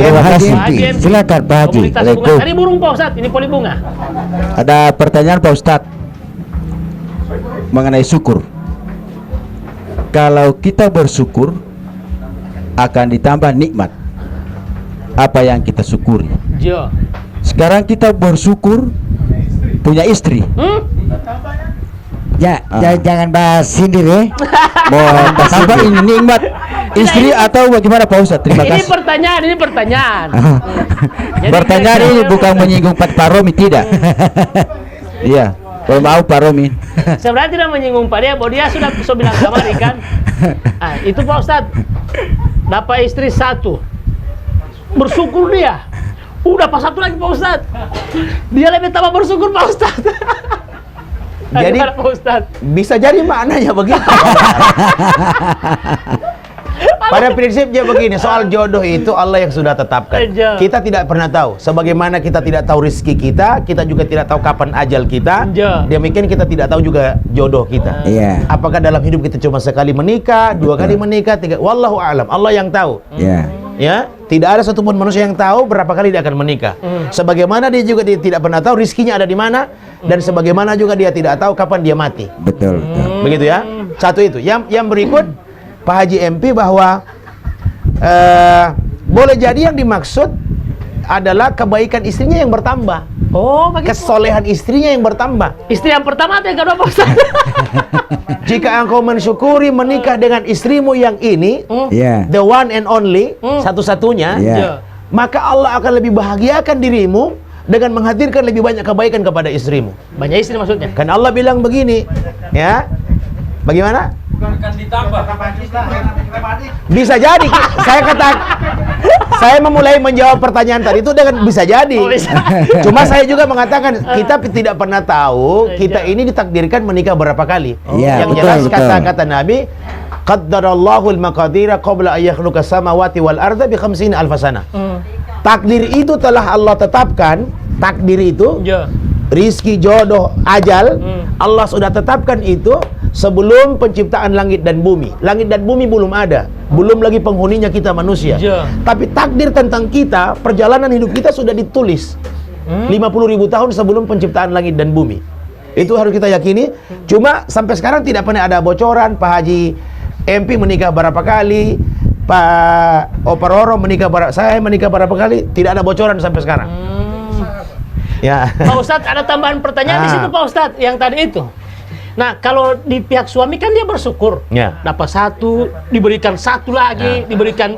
Jadi misalnya contoh 3, 4, 5 istri, dia bersyukur soal 5 istri Pak Ustadz. Nah, pertanyaannya istri-istri ini yang marah Pak Ustadz. Nah, syukur kita bagaimana terhadap itu? Bagaimana nilai syukur kita Pak Ustadz? Kalau ada hadis ada cerita tapi maknanya terbalik. Saya bersyukur tapi istri-istri tidak ikhlas. Bagaimana Pak Ustadz?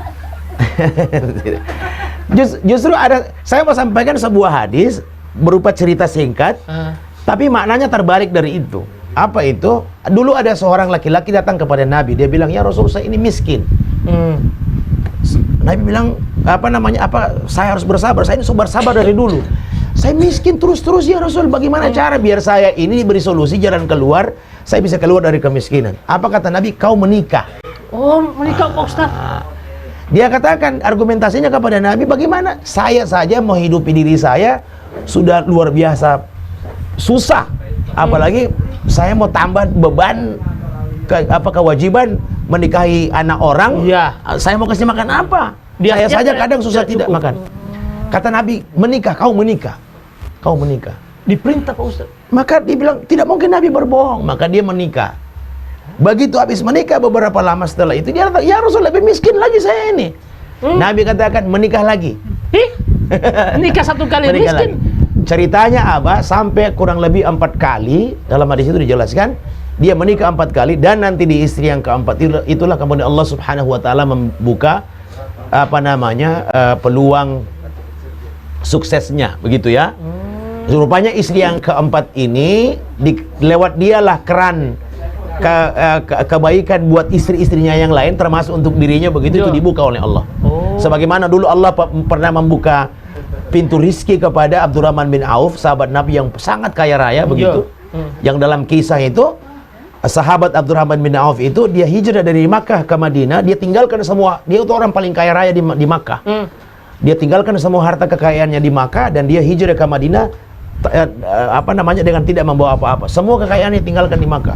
Begitu tiba di Makkah, di Madinah, Nabi mempersaudarakan kaum yang berhijrah dengan orang yang sahabat yang sudah tinggal di Madinah, namanya kaum Ansar, Muhajirin dan Ansar. Nabi persaudarakan. Nah, kemudian Nabi mempersaudarakan Abdurrahman bin Auf dengan seorang sahabat Ansar yang kebetulan juga kaya di Madinah. Lalu kemudian dia katakan kepada saudaranya Abdurrahman bin Auf, saya punya kebun sekian, saya akan kasih Anda sekian. Kalau Anda mau kebun, saya kasih kebun. Kalau Anda mau rumah, saya kasih rumah. Kebetulan saya juga menikah 4 orang istri. Kalau Anda mau salah satu dari istri saya ceraikan dan saya nikahkan dengan Anda. Coba lihat. Boleh begitu Pak Ustaz. Apa jawaban Abdurrahman bin Auf? Apa jawaban Abdurrahman bin Auf? Wahai sahabatku, saya tidak butuh kebun, saya tidak butuh rumah, saya hanya butuh tempat usaha. Tunjukkan saya pasar. Tunjukkan saya di mana pasar di Madinah ini. Maka sahabatnya ini membawanya ke pasar. Saat itu pasar dia lihat dikuasai oleh orang-orang Yahudi. Ekonomi Yahudi begitu mapan di pasar itu. Tidak lama setelah masuk Abdurrahman bin Auf itu bisa mengendalikan pasar itu. Dia tiba-tiba menjadi orang yang sangat kaya raya. Coba bayangkan ya. Ini Nabi yang bilang menikah. Coba. Jadi kita tidak pernah tahu ya, Nabi, subhanallah, Allah Subhanahu wa taala kasih wahyu kepada beliau lewat Jibril alaihi salam. Ya, beliau mengatakan solusinya ada. Kenapa? Seseorang yang tadinya susah, kalau dulu kita sering mengatakan begini, satu orang penakut, begitu, ditambah satu orang penakut, jadi apa? Ya, dua orang berani. Berani. Dua orang berani. Bukan satu orang penakut tambah tambah satu penakut jadi 2 orang, tidak. Sama dengan apa itu? Kalau di rumus matematika saya lupa rumus matematikanya. Tapi yang jelas kalau ada 1 orang penakut bertambah 1 orang penakut, insya Allah jadi 2 orang berani. 2 orang berani. Begitu. Jadi 1 orang miskin tambah 1 orang miskin, Allah jamin rizkinya. Kata Allah Subhanahu wa taala, nikahkanlah orang yang sudah layak menikah di antara kalian. Dan jika mereka khawatir ya kesempitan soal rizki, begitu ya seperti yang ditakutkan sahabat tadi, maka katakan wallahu ghaniyun, Ya, Allah itu maha kaya, wallahu wasi'un alim, Allah maha luas pemberiannya dan maha mengetahui. Jadi Allah justru kata para ulama di antara satu pintu-pintu rezeki itu adalah dengan cara menikah, gitu. Nanti ada satu orang miskin tambah satu, insya Allah jadi 2 orang kaya. Tapi Pak Ustadz, kalau yang sekarang sesuai data Pak Ustadz, 1 orang miskin tambah 1 orang miskin jadi 2 orang miskin Pak Ustadz. Tim tadi ada di sini. Data lahir kamar lagi miskin Pak Ustadz. Mewariskan kemiskinan. Tiada bilang. Tadi Pak Ustadz, ya. Kalau waktu Nabi menikah itu kan sampai 4 baru dapat yang bikin sukses dia. Alhamdulillah Pak Ustadz, saya juga begitu. Sudah 4 Pak Ustadz. So yang kelima tapi belum ada perubahan. Mungkin nanti yang ke-6. Nah, masih ada pertanyaan lain? Pak Ustadz. Dari catur. Silakan. Ada pertanyaan dulu. Silakan. Kamu Neng. Assalamualaikum warahmatullahi wabarakatuh. Assalamualaikum warahmatullahi wabarakatuh. Dari Kota Madia, komunitas bunga Kota Madia, Amir. Oh, luar biasa. Pak siapa? Abah. Oh, Abah. Masya Allah. Alhamdulillah, terima kasih Ustadz dan terima kasih semua. Saya cuma mau tambahkan yang tadi Ustadz, belum apa Ustadz. So pernah Ustadz ada bahas lalu, tapi bukan di sini, di tempat lain. Mungkin pemahaman kepada istri. Pemahaman, karena begini, suami itu kan motor penggerak. Dan ini terjadi di kami ini Ustadz. Barang siapa yang menghidupkan sunahku, kata Rasul, dia mencintaiku. Barang siapa mencintaiku, dia akan bersamaku di dalam surga. Bukan begitu Ustadz ya? Sah. Jadi pemahaman kepada istri. Orang pasti mau protes ketika, jangan kawin. Hati siapa yang mampu menahan itu? Karena tidak faham. Sama dengan orang mau beli motor ini Ustadz. Kira-kira begitu Ustadz. Beli motor, kalau dia tidak paham dengan ini motor, dia bikin sama dengan sepeda Ustadz. Kefahaman. Jadi tugas suami itu mengajak istri, pertama difahamkan dia dengan agama ini. Agama. Solusi itu agama. Solusi itu agama. Sekali lagi, kefahaman kepada istri, dia ajak di taklim. Jadi ketika dia faham, minta maaf Ustadz, saya 2 sekarang mau 3. Dan direstui ini Ustadz. Direstui semua ketiga ini. Semua ketiga ini direstui. Ini teman-teman ada Om Gun dari Suawa, sama-sama orang dari Suawa dan tidak pakai Suawa ini Ustadz. Karena pemahaman. Baru ini 2 ini tinggal satu rumah. Jadi boleh maaf, bukan mau bela laki-laki. Ketika suami berzina di luar, ingat ada dosa istri di situ. Bukan mau bela laki-laki poli ini. Di Al-Quran itu kan, nikahilah olehmu istri-istrimu, double ini Ustadz. Ya kan? Sunnahnya itu 4. Sunnahnya itu 4. Bagaimana dulu DP ayat ini Ustadz mau lipatoti belum apa? Cuman kalau acuan kita itu Rasul.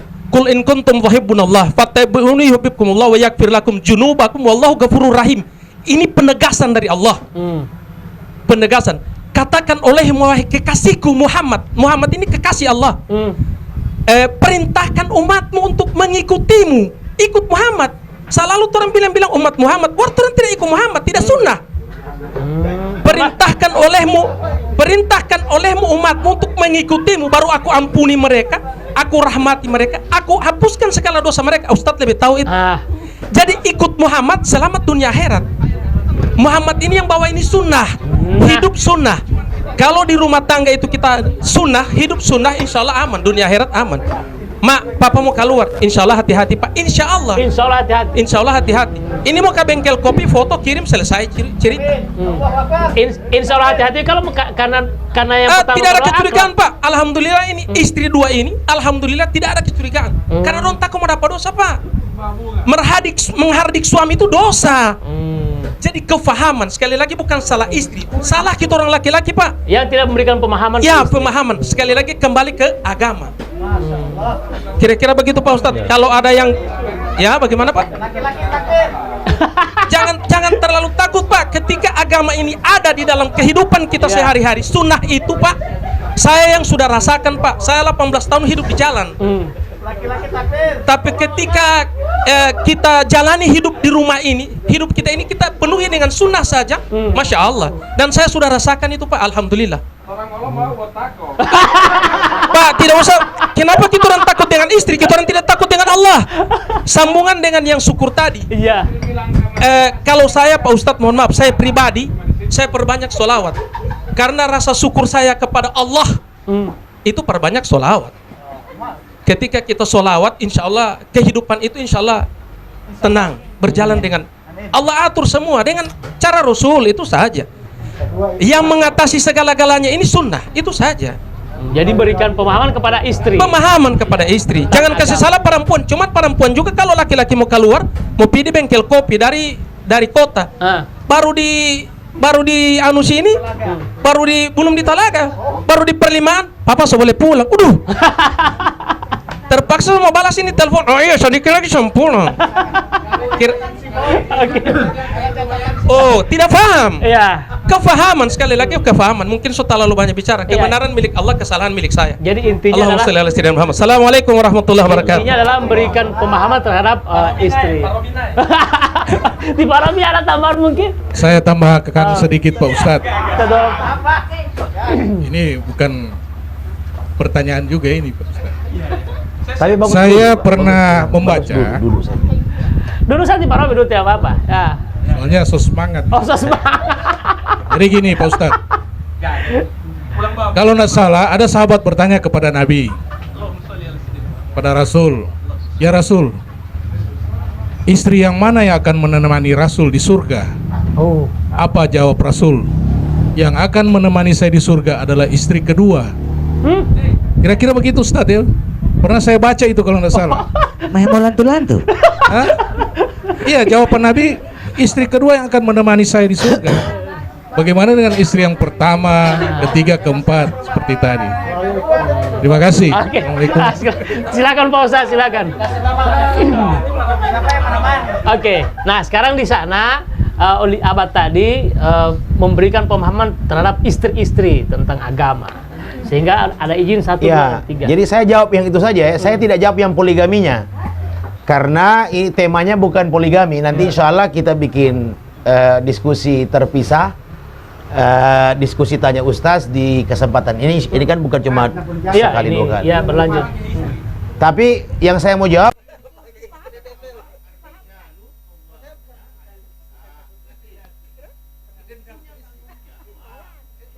bimbing, mengarahkan, mendidik, memimpin istrinya. Memimpin istrinya, mendidik, mengarahkan. Nanti kepemimpinannya ini, tugas mulianya ini akan ditanya oleh Allah di hari kiamat. Sudahkah engkau mendidik istrimu, engkau tanamkan paham agama kepada istrimu? Itu akan ditanya. Lah kalau kita tidak melakukan itu, kita tidak pernah ajari istri kita tentang agama, ya kita biarkan istri kita awam di soal agama, maka kita susah. Bagaimana kita bisa mempertanggungjawabkan di hari kiamat? Kalau istri kita jadi mafhum, dia memahami syariat, dia memahami kewajiban agamanya, dia memahami hal-hal yang terkait dengan kehidupan beragamanya, maka insya Allah akan lahir pemahaman yang utuh tentang agama. Dan baginya poligami itu bukan sesuatu yang tabu. Walaupun itu bukan tema kita malam ini, tapi kalau kita beri dia pemahaman yang utuh tentang agama yang sempurna, maka insya Allah istri kita itu akan suka berlapang dada. Soal syukur sabar tadi juga insya Allah akan dipahami secara benar oleh istri. Jadi dia bersyukur dapat suami yang kuat kawin Pak Ustadz misalnya, ya kan? Dan ayatnya yang tadi ditanyakan itu dengan tidak membahas lebih jauh, Allah memang mengatakan, fankihu ma taba lakum minan nisa'i masna wa sulasa wa ruba'. Dan nikahilah wanita yang kau sukai. Fankihu ma taba lakum minan nisa, wanita. Ingat ya. Nikahilah dari wanita-wanita yang kau sukai, bukan yang kau tidak sukai, bukan karena terpaksa. Ya. Yang kau sukai. Masna, Allah memulai dari angka 2, wa sulasa 3, wa itu dan 2 dan 3, waruba dan 4. Tapi Allah mengunci itu di akhir ayat, wa in khiftum alla ta'dilu, tapi jika engkau takut, khawatir tidak bisa berbuat adil kepada empat orang istrimu tadi, ya fawahidah, maka cukup engkau nikahi satu saja. Kalau satu mencukupi, insya Allah engkau tidak akan merasa butuh untuk menambah. Ya. Tapi kalau memang kondisi seperti sahabat tadi, dia datang kepada Nabi, saya masih keadaan begini ya Rasul, nikah lagi. Insya Allah kita tidak pernah tahu kapan dan di mana. rizki kita itu datang dan dibuka oleh Allah Subhanahu wa taala. Tapi ada satu kalimat Pak Ustadz yang mengatakan, Pak Ustadz, ada 5 dia punya Pak Ustadz. Satu kalimat yang mengatakan bahwa sukses suami itu tergantung dari doa istri. Nah, coba bayangkan Pak Ustadz, 5 istri kalau 5 istri yang berdoa. Betul sekali. Jadi Ya? betul itu sangat benar. Jadi Nabi katakan ya apa namanya? Selalulah berbuat baik kepada keluargamu ya. Keluarga itu maksudnya anak istrimu. Karena engkau tidak tahu, karena keberadaan mereka itulah kemudian Allah memberi rizki. Jadi Allah kasih rizki kepada istri anakmu lewat dirimu. Karena kehadiran mereka kemudian rizki itu sampai kepadamu. Kalau bukan karena istri anakmu, rizki tidak sampai kepadamu. Subhanallah. Ya bayangkan kalau ada 2 istri, 3 istri dia berdoa ya Allah, maka insya Allah dibukakan pintu-pintu rizki. Artinya, tapi sekali lagi Abah, kita tidak akan memperpanjang tema soal itu karena tema kita malam ini syukur dan sabar. Nah, maksudnya Pak Ustadz, menikah 1 kali bersyukur, menikah 5 kali juga dia bersyukur Pak Ustadz, ya kan? Tapi kalau ditanya apakah dengan mensyukuri 1 istri akan menambah istrinya, saya sudah jawab tadi. Tapi boleh jadi kalau dari sisi bilangan tetap 1, ya, maka boleh jadi yang dimaksud dengan akan ditambah itu Allah akan menambah kebahagiaanmu dengan melalui tambahan-tambahan kebaikan yang lebih banyak kepada istrimu. Maka Al-Quran mengatakan wa ashiruhunna bil ma'ruf, bergaulah dengan istrimu dengan cara yang ma'ruf, dengan cara yang baik-baik. Ya. Lalu jika engkau tidak menyukai kepada istrimu, ada satu hal yang engkau benci, engkau tidak suka, ya, maka kata Al-Quran fa'asa antakrahu syai'a, bersabarlah, boleh jadi yang kau tidak suka cuma 1 perkara pada istrimu. Kenapa? Wa yaj'alallahu fihi khairan katsira, Allah jadikan dalam diri istrimu itu terlalu banyak kebaikan. Jadi kalau cuma 1 hal kekurangan istri, jangan langsung kita katakan kau tidak becus, macam-macam kita marah-marah. Karena ingat Allah ada hadirkan 1 kekurangan, tapi Allah ciptakan terlalu banyak kebaikan. Banyak kebaikan yang harus disyukuri di istri ataupun suami Pak Ustadz. Begitu, kira-kira begitu. Karena pernah kejadian Pak Ustadz, saya petaman di Pak Ustadz, DP istri ampa. Baru DP istri Romi bukan? Bukan. DP istri baku marah Pak Ustadz, dia langsung marah. Jangan baku marah ngoni ampa. Kalau baku marah kita mau kasih cerai. Kalau DP istri tanya, kalau baku baik mau tambah 1. Menjadi 5 Pak Ustadz. Tapi dia kan itu untuk syukurnya Pak Ustadz. Dia memberikan pemahaman dari agama terhadap istri. Nah, masih ada pertanyaan lagi sebelum kita closing dari komunitas catur ada? Pak Ustadz, kalau orang main catur kemudian dia menang 2 kali, tapi dia ingin menang ketiga kali, tidak bersyukur itu Pak Ustadz atau bagaimana? Ya, bahwa Anda ingin menang terus ya itu normal, itu manusiawi sebagai orang yang sedang bertanding. Tapi pada saat Anda mengalami kekalahan sebagai sebuah fakta, Anda harus terima dengan lapang dada, sabar. Begitu. Keinginan untuk bisa mendapatkan yang lebih banyak itu manusiawi. Tapi ketika engkau tidak diberi apa yang kau inginkan, jangan kau pernah mengatakan Allah tidak sedang memuliakanmu atau Allah sedang menghinamu, jangan. Artinya disabar politik itu. Begitu, sabar. Nah, karena sekarang sudah masih ada pertanyaan? Ya, ada pertanyaan? Kedua loh. Iya. Belum tambah istri. Assalamualaikum warahmatullahi wabarakatuh. Waalaikumsalam. Syukur alhamdulillah. Luar biasa pembahasan hari ini, malam ini yang mohon maaf saya baru bosan bergabung karena ada acara silatnas di Bionga. Terus terang temanya bersyukur ya. Dan saya menyimak, alhamdulillah. Saya Pak Ustadz saya rasa Pak Ustadz sudah kenal dari saya waktu kemarin masih kursus bersama istri saya tercinta. Dan perlu kami sampai dengan saat ini saya merasa yang namanya bersyukur memang harus menjadi suatu tolak ukur bagi kesuksesan seorang suami. Nah, saya menyimak-nyimak tadi, jadi pertanyaan besar ketika rasa syukur ini, saya entah hidayah apa yang saya terima ketika saya masih almarhum istri saya, justru saya masih sebagai biasa. Tetapi begitu istri saya meninggal 2012, saya langsung mungkin hidayah tergantinya adalah saya mendapat hidayah sebagai ASN. Nah, sampai dengan saat ini pun kalau saya menyimak apa yang disampaikan Bung Romi, kesuksesan seorang suami itu terletak dari doa istri yang mendampingi. Nah, alhamdulillah saat ini saya dengan posisi ataupun mohon maaf bukan berbangga, lumayan. Mungkin ini yang jadi bahan pertanyaan bagi saya, termasuk merupakan sebuah kecemburuan sosial melihat Bung Sarifin sukses, ada istrinya yang mendampingi, postingan yang luar biasa. Tetapi di lain sisi juga kita diperhadapkan dengan dilema sebuah pemikiran yang harus mempertimbangkan sebagaimana yang disampaikan oleh teman kita yang di belakang, bahwa sesungguhnya yang harus kita lakukan untuk menentukan itu adalah tergantung sudut pandang dan pemahaman kita masing-masing. Nah, alhamdulillah bagi saya ini memberikan pencerahan dan masukan bagi kita semua, yang intinya bagi kita semuanya Tuhan itu baik di atas maupun di bawah akan dimunculkan ke permukaan ketika kita harus dijodohkan dengan siapa.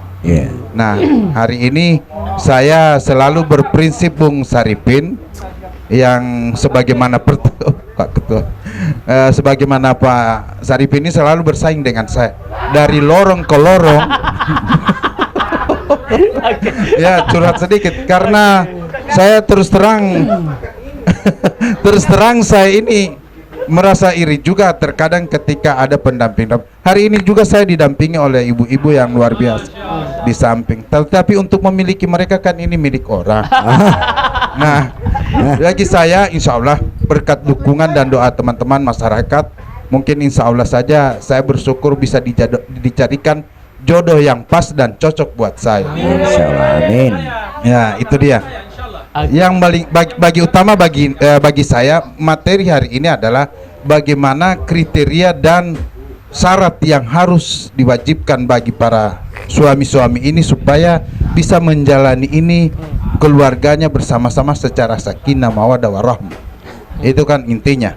Kemudian yang berikut, selama yang bersangkutan kalau enjoy dan menikmati apa yang dijalani, saya rasa di sini ini komunitas luar biasa.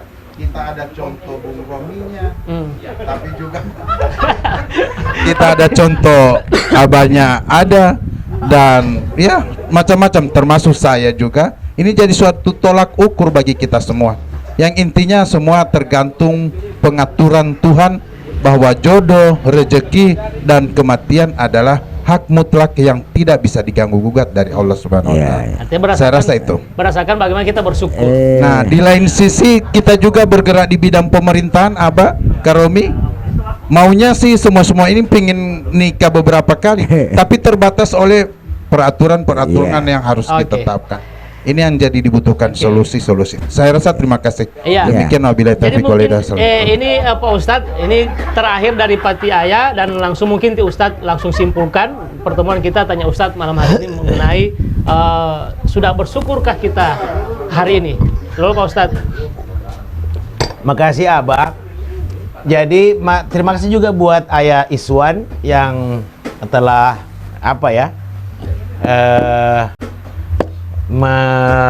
mencurahkan hatinya. Tapi memang yang harus dikatakan sejujurnya yang dikomentari oleh Pak Lurah tadi itu bagian akhir dari diskusi kita. Dari tema besar bersyukur begitu ya. Yang Ayah komentari tadi itu adalah bagian poligaminya, bagian menikahnya. Tapi intinya begini, kalau boleh saya bikin konklusi. Pertama, tema ini soal poligami boleh kita jadikan tema diskusi kita atau menikah di kesempatan berikutnya. Tapi yang berikut saya mau katakan sebagai konklusi, sebagai kesimpulan, sudah bersyukurkah kita hari ini manakala, minta maaf ya, kalau hari ini kita sesuai dengan sabda Nabi SAW dari sahabat Abu Hurairah radhiyallahu taala anhu, dikatakan bahwa Nabi SAW pernah bersabda, unzuru ila man huwa asfala minkum. Lihatlah orang yang berada di bawahmu dalam urusan dunia, dalam urusan harta, kedudukan, pangkat jabatan, kesenangan, kemewahan. Lihatlah orang yang ada di bawahmu. Wala tanzuru ila huwa man fauqakum. Jangan pernah melihat orang yang ada di atasmu. Wa huwa ajdar. Itu jauh lebih pantas agar supaya kalian tidak meremehkan sekecil apapun nikmat Allah. Kalau kita selalu, atau kalau hari ini kita memulai hidup kita dengan cara melihat orang yang lebih susah dari kita, insya Allah akan lahir rasa syukur. Begitu. Mungkin secara ekonomi saya ini kurang. Di sana ada orang kaya raya, tapi lagi mengidap penyakit jantung koroner misalnya. Yang katanya harus dibawa ke negeri Cina dan biayanya ratusan juta, mungkin juga sampai miliaran rupiah. Saya tidak punya uang yang sama banyaknya dengan orang, bahkan jauh lebih sangat berkekurangan. Tapi alhamdulillah jantung saya sehat, kesehatan saya luar biasa maksimal, semua organ saya, subhanallah. Jadi lihatlah orang yang ada di bawahmu. Kalau mau bersyukur jangan pernah lihat orang yang di atasmu. Wa huwa ajdar, agar kalian tidak cemburu, agar kalian tidak iri dengki, agar kalian tidak, orang Manado bilang, agar kalian tidak bangka dada, kira-kira begitu ya. Maka ketenangan akan lahir, kedamaian, ketentraman pun akan bersemayam dalam dada kita. Jadi rumus ketenangan adalah mensyukuri nikmat Allah sekecil apapun, agar kita jauh dari stres, jauh dari depresi, jauh dari penyakit hati, bahkan mungkin penyakit jiwa. Maka jangan pernah mengeluh. Jangan pernah mengeluh, jangan pernah berkeluh kesah, jangan halua, bukan halua tadi ya. Jangan kikir dan jangan pernah mengeluh. Saya kira itu. Wallahu taala a'lam. Teruslah bersyukur. Teruslah bersyukur.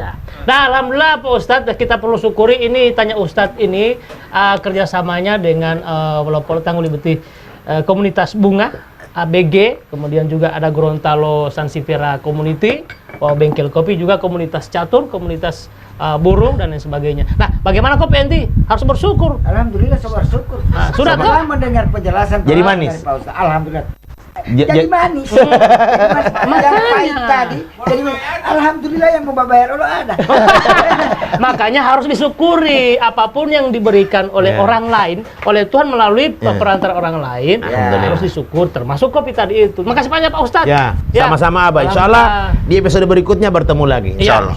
Dia dikatakan mungkin ke pemirsa Facebook atau di YouTube begitu, bahwa agenda kita ini 2 pekanan sekali. 2 pekanan. Jadi nanti malam Sabtu berikut di 14 hari lagi. Tanya Ustadz. Tanya Ustadz. Oke, terima kasih banyak buat pihak tamu sudah hadir.